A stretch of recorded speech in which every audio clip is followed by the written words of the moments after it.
Civic duty and history colliding at the Fulton County Courthouse. A grand jury has now been seated, tasked with deciding whether or not to indict former President Donald Trump. Jeff Hullinger joining us now to explain what's next here, Jeff. Jennifer, we are now in step 2 of what would be a 3-step process to potentially put Mr. Trump in the courtroom as a defendant in the election interference case. This is what we know. The first step was District Attorney Fani Willis, the special purpose grand jury, which delivered its results earlier this year. So you may be wondering, why a second grand jury? It all boils down to a decade-old ruling from the Georgia Court of Appeals. It decided a special purpose grand jury can't indict someone, only a regular grand jury can. So we asked a former attorney what this grand jury can expect as they hear evidence over the next few weeks.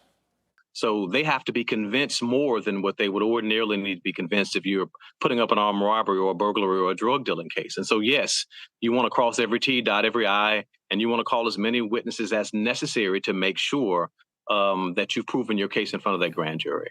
So they will be able to ask prosecutors questions as well, and which will be necessary considering that DA Willis and her team now are considering a slew of potential crimes under Georgia law. The former president isn't the only one who could be facing charges either.